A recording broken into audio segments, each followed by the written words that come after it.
Terrien. Dans le cadre des capsules communes du site www.chassequebec.com et de Sentier Chasse et Pêche, j'aimerais vous entretenir du lien avec la chronique qu'on peut lire dans la revue de septembre.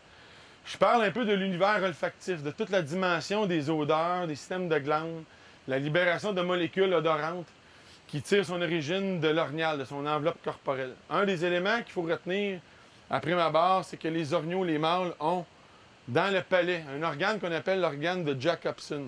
Sommairement, cet organe-là dessert extrêmement bien l'espèce, en ce sens que les orignaux mâles, qui sont polygames, se déplacent dans l'environnement des communautés d'orignaux pour évaluer chez les femelles si les femelles ont, à l'intérieur de leur urine, des phéromones. Donc, c'est un peu un ordinateur qui évalue la présence ou non de phéromones chez les femelles. Le rut circule un peu alentour de l'existence de cet organe-là, en ce sens que les femelles sont en période d'ovulation entre 24 à peu près à 36 heures. Donc, les mâles se promènent dans l'environnement des orignaux femelles pour évaluer si, à partir des parties génitales ou à partir des urines au sol, il y a ou non phéromones dans les urines. Si les phéromones sont présentes, donc on est en présence d'une perspective, d'une possibilité d'accouplement.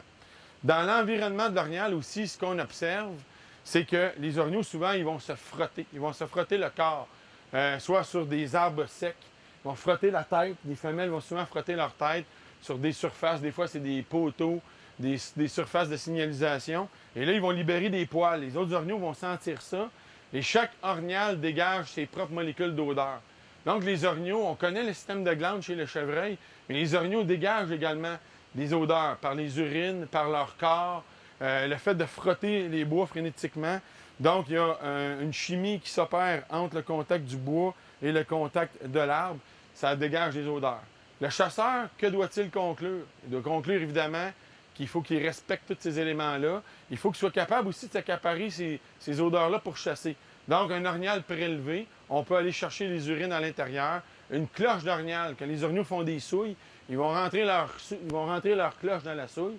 Celle-ci va s'imbiber. Le chasseur peut, à l'aide d'un petit couteau, prendre des retailles de cette cloche-là, l'installer pour attirer les orignaux, la mettre derrière ses chaussures.